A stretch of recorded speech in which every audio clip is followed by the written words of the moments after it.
स्वागत है humanities circle YouTube channel पर।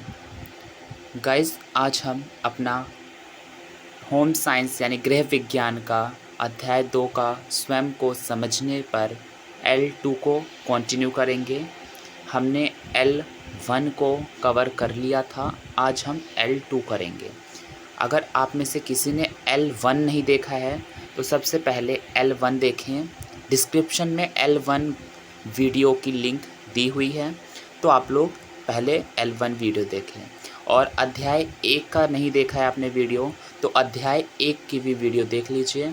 और हाँ, आप सभी हमारे व्हाट्सएप ग्रुप में ऐड हो सकते हैं, जिसका लिंक डिस्क्रिप्शन में एंड कमेंट बॉक्स में है, जिससे आप हमसे पर्सनल अटैच हो सकते हैं। चलिए अपने लेक्चर को स्टार्ट करते हैं L2 को, और आज अपने इस दूसरे अध्याय को होम साइंस यानी गृह विज्ञान के L2 को ख़त्म करते हैं। चलिए स्टार्ट करते हैं। आज हम जानने वाले हैं पहचान पर प्रभाव। फर्स्ट पॉइंट है स्वबोध का विकास। अपने अनुभवों से अपने बारे में जो सीखते हैं यह लोग आपको आपके बारे में क्या बताते हैं, इससे स्वयं का विकास होता है। स्वयं का निर्माण एक निरंतर गतिशील प्रक्रिया है। कहने का तात्पर्य ये है कि पहचान पर प्रभाव कैसे देखा जाएगा, तो उसमें कुछ बातें हम अपने से सोचते हैं, चाहे वो आप हों चाहे वो मैं हूँ। हम कुछ बातें अपने से सोचते हैं तथा कुछ बातें सामने वाला हमारे बारे में बताता है। ठीक है, इससे भी स्वयं का विकास होता है, और जो स्वयं है वो एक निरंतर गतिशील प्रक्रिया है। चलिए आगे देखते हैं। दूसरे पॉइंट की बात करें निर्माण की। निर्माण स्वयं का बोध जन्म से आप में नहीं होता। ठीक है, निर्माण जो है वो स्वयं का बोध जन्म से आप में नहीं होता, लेकिन इसको आप सृजित करते हैं। जैसे आपके विकास के साथ स्वयं का भी विकास होता है। जैसे जैसे हमारा विकास होता रहता है, वैसे हमारे साथ साथ हमारे खुद का भी विकास होता रहता है। चलिए आगे देखते हैं। शैशवावस्था में जैसे जैसे बच्चे का विकास होता है, वह अपने अनुभवों से स्वयं को परिभाषित करना शुरू कर देता है। जैसे फॉर एग्ज़ाम्पल, मैं एक अच्छा लड़का या लड़की हूँ। तो नेक्स्ट पॉइंट कहता है स्वबोध और पहचान की भावना विकसित करना। यह प्रत्येक में भिन्न होता है, क्योंकि जीन का विशिष्ट समुच्चय अलग होता है। हमारे अनुभव मतलब भिन्न होते हैं, तरह तरह के होते हैं, डिफरेंट होते हैं। हमारे अनुभवों पर विभिन्न तरीक़ों से हम अनुक्रिया करते हैं। देखिए, अगर हमारी जो पहचान की भावना विकसित करना है, यह प्रत्येक में भिन्न भिन्न अलग अलग होता है, क्योंकि जो हमारे जीन होते हैं, जीन जो हमारा जीन है वो अलग अलग पाया जाता है, जो कि हमारे माता से आता है। ठीक है, जब हमारी जन्म प्रक्रिया स्टार्ट होती है, तो उस समय हमारा जो जीन होता है वो तरह तरह के हो सकते हैं, उसमें कोई भी परिवर्तन हो सकता है, जिससे आने वाले समय में जब हमारा जन्म होता है तो हमारे अंदर भी वो परिवर्तन देखने को मिलता है, जो जीन में परिवर्तन होते हैं। ठीक है, तो हमारे अनुभव, हमारी विकसित होने की जो प्रक्रिया है वो अलग हो सकती है, हमारी जो अनुक्रिया है वो अलग हो सकती है। ठीक है, चलिए आगे देखते हैं। अब हम बात करेंगे क्लासिफिकेशन की, यानी वर्गीकरण। पहचान के निर्माण पर पड़ने वाले प्रभाव क्या हैं? 2 प्रभाव हैं। पहला, जैविक और शारीरिक परिवर्तन। सेकंड है पारिवारिक और मित्रवत संबंधों में सामाजिक सांस्कृतिक संदर्भ। ठीक है, ये पहचान के निर्माण पर पड़ने वाले प्रभाव हैं। इन्हीं प्रभावों में तीसरे नंबर पर है भावनात्मक परिवर्तन। हमारी सोच कैसी है उस पर परिवर्तन, और संज्ञानात्मक परिवर्तन, कैसी भाषा, कैसी बोली, ये सब। ठीक है, तो ये हमारा क्लासिफिकेशन यानी वर्गीकरण है। ठीक है, अब जैसे हमने यहाँ पे ये जो क्लासिफिकेशन था ये पहचान के निर्माण पर पड़ने वाले प्रभावों पर क्लासिफिकेशन था, जो कि 4 टाइप के आपके सामने हैं। ठीक है, पहला जैविक और शारीरिक परिवर्तन, और दूसरा है पारिवारिक और मित्रवत संबंधों में सामाजिक सांस्कृतिक संदर्भ, और भावनात्मक परिवर्तन और संज्ञानात्मक परिवर्तन। ठीक है, ये वर्गीकरण के कुछ प्रकार और प्रभाव थे। चलिए आगे देखते हैं। अब हम जानेंगे जैविक और शारीरिक परिवर्तन के बारे में। ठीक है, हमारे क्लासिफिकेशन के बारे में हम डिटेल से जानेंगे, वर्गीकरण के बारे में।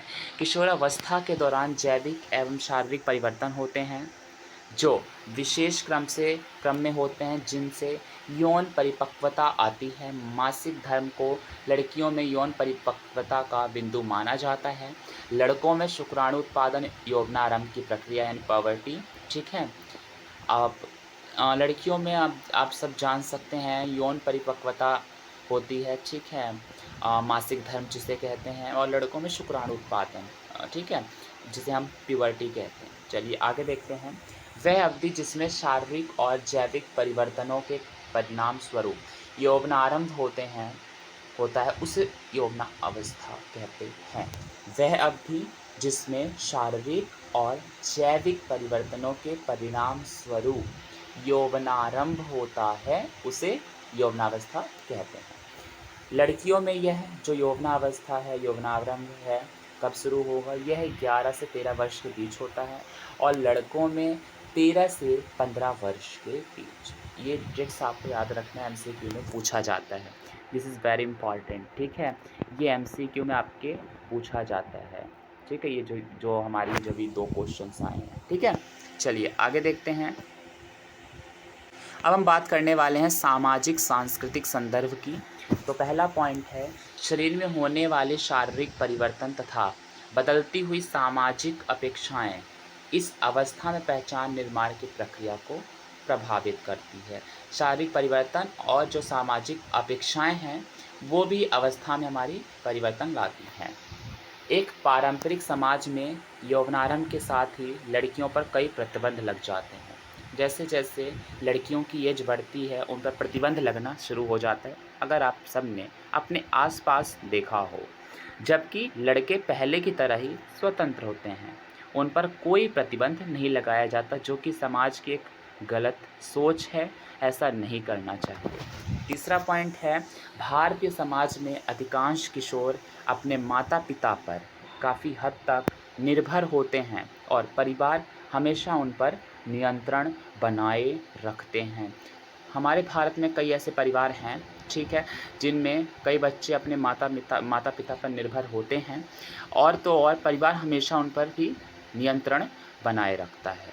चलिए आगे देखते हैं। अब हम बात करेंगे विकल्पों में बढ़ोतरी और वैकल्पिक जीवन शैली के प्रभाव के कारण किशोर का अपने अभिभावकों तथा समाज के साथ विवाद भी हो जाता है। ठीक है, जब विकल्प में यानी कोई चॉइस में बढ़ोतरी होती है, ठीक है, तो जो विकल्पिक यानी वैकल्पिक जीवन शैली के प्रभाव से जो भी कारण है उसकी वजह से किशोर का अपने माता पिता यानी स्वयं के खुद के पेरेंट्स और समाज के साथ लड़ाई भी हो सकती है, विवाद भी हो सकता है। संस्कृति और समाज किशोर की पहचान के विकास को प्रभावित करती है। संस्कृति भी और समाज भी किशोरों के जीवन में बहुत बड़ा योगदान देते हैं। सुदृढ़ और स्नेहमयी पालन पोषण से पहचान का स्वस्थ विकास होता है और बच्चों में स्वतंत्रता और आत्मनिर्भरता उत्पन्न होती है। ठीक है, स्नेहमयी पालन पोषण हर एक बच्चे को चाहिए होता है। इसको कह सकते हैं आवश्यक, ये बहुत ही आवश्यक है, जिससे बच्चे स्वतंत्र और आत्मनिर्भर बनते हैं। चलिए नेक्स्ट पॉइंट देखते हैं। इस अवस्था में मित्रों का दबाव उन पर सकारात्मक एवं नकारात्मक प्रभाव डाल सकता है। अच्छे दोस्त होंगे तो अच्छी बातें, अच्छे विचार डालेंगे। अगर बेवकूफ़ या फिर समझदार दोस्त नहीं होंगे, गलत काम में लगे हुए दोस्त होंगे, तो गलत ही प्रभाव एक दूसरे मित्र पर डालेंगे। चलिए अगला पॉइंट देखते हैं। इस अवस्था में परिवार में ऐसा वातावरण होना चाहिए जो व्यक्तिगता और संबंधों को बनाने में बढ़ावा दे। ठीक है, एकदम ऐसा परिवार होना चाहिए इस किशोरावस्था के दौरान कि बच्चे का जो भी आसपास का जो वातावरण है, जो पारिवारिक माहौल है, वो बिल्कुल संबंधों को बनाने वाला हो और सभी से मेल जोल रखने वाला परिवार हो। इससे भी बच्चों की जो सोचने की शक्ति है, समझने की शक्ति है, वो और अच्छी तरह से विकसित होती है और उसका विकास होता है। चलिए आगे देखते हैं। अब हम बात करेंगे भावनात्मक परिवर्तन। कई भावनात्मक परिवर्तन इस अवस्था में जैविक और शारीरिक परिवर्तनों के कारण होते हैं। शारीरिक विकास के प्रति गर्व तथा सहज भाव रखने से किशोरों के स्वबोध सकारात्मक प्रभाव होते हैं। कई सारे ऐसे भावनात्मक परिवर्तन हैं इस अवस्था में, जिससे जैविक और शारीरिक परिवर्तन भी कारण होते हैं। शारीरिक विकास के प्रति गर्व तथा सहज भाव रखने से किशोरों के स्वबोध पर सकारात्मक प्रभाव पड़ता है। मतलब जैसे जैसे शरीर में बदलाव आते हैं, कई ऐसे किशोर होते हैं जिनको गर्व होता है, एक सहज भाव होता है। चलिए आगे देखते हैं। अपने प्रति नकारात्मक प्रभाव रखने से किशोर स्वयं को अन्यों से कम समझने लगते हैं। वो सोचते हैं सामने वाला गोरा है तो मुझे और उससे भी गोरा कैसे बनना है, वो लंबा है तो मुझे कैसे लंबा बनना है, अगर उसके पास सिक्स पैक है तो मुझे कैसे बनाना है, अगर वो लड़की इतनी सुंदर है तो उस दूसरी वाली लड़की सामने वाली सोचेगी मुझे कैसे सुंदर बनना है। अच्छा, इसका लिपस्टिक ऐसा है, इसके काजल ऐसे हैं, इसने ये परफ्यूम लगाया। तो सभी ऐसे एक दूसरे से ऊंचा नीचा आंकने लगते हैं, ठीक है। और ये नहीं सोचते हैं कि जो हमारी स्थिति है हमें उसके अंदर ही रह करके ही खुश रहना है। ज़्यादा लालच करने से कोई फ़ायदा नहीं। समझ गए? चलिए आगे देखते हैं। अब हम बात करेंगे संज्ञानात्मक परिवर्तन। पहला पॉइंट है बाल्यावस्था के आरंभिक वर्षों में उसे अपनी अलग पहचान के बारे में पता नहीं होता है। दूसरा पॉइंट, मध्य बाल्यावस्था में भी स्वयं विवरण सही नहीं होता है, ठीक है। तीसरा पॉइंट, किशोरावस्था में स्वयं विवरण काफ़ी वास्तविक हो जाता है। वह वास्तविक स्वयं और आदर्श स्वयं में अंतर करने लगता है। अगला है, इस अवस्था में वह अमूर्त रूप से सोचने लगता है। उदाहरण, जो देखते और अनुभव करते हैं उससे अधिक आगे सोच सकते हैं, ठीक है। चलिए आगे देखते हैं। नेक्स्ट पॉइंट है, वे विभिन्न संभावनाओं और उसके परिणामों के बारे में सोच सकते हैं एवं कल्पनात्मक ढंग से अपने वर्तमान को अपने लिए चयनित कल्पना के विषय के साथ जोड़ सकते हैं। वो अपने आने वाले समय में कैसे अच्छा कर सकते हैं, कैसे नया कर सकते हैं, कैसे आगे बढ़ सकते हैं, उसके बारे में अभी से सोचना शुरू कर देते हैं। चलिए आगे देखते हैं। अब हम इस अध्याय को ख़त्म करते हैं। हमारा ये अध्याय यहाँ पर आज ख़त्म होता है। इस अध्याय का यहाँ पर एंड होता है, ठीक है। आई होप आप लोगों को वीडियो अच्छा लगा हो। अगर वीडियो अच्छा लगा है तो लाइक ज़रूर करिएगा, कमेंट भी करिएगा एंड सब्सक्राइब्स भी करिएगा, प्लस शेयर भी करिएगा, ठीक है। आई होप आपको अच्छा लगा हो। और हाँ, हम अब जल्द ही अध्याय 3 की भी वीडियो बनाएंगे, गृह विज्ञान यानी होम साइंस की कक्षा 11वीं की। आई होप आप लोगों को दोनों वीडियो अच्छी लगी हों। अगर अच्छी लगी है तो लाइक, शेयर एंड सब्सक्राइब करना बिल्कुल मत भूलना, दोबारा मैं कहता हूँ। और अपने दोस्तों के साथ शेयर ज़रूर कीजिएगा और हमें सपोर्ट ज़रूर करिए। और हाँ, व्हाट्सएप ग्रुप में अगर आपको जुड़ना है तो डिस्क्रिप्शन में आपको लिंक दे दी गई है, आप वहाँ से ज्वाइन कर सकते हैं। Thank you.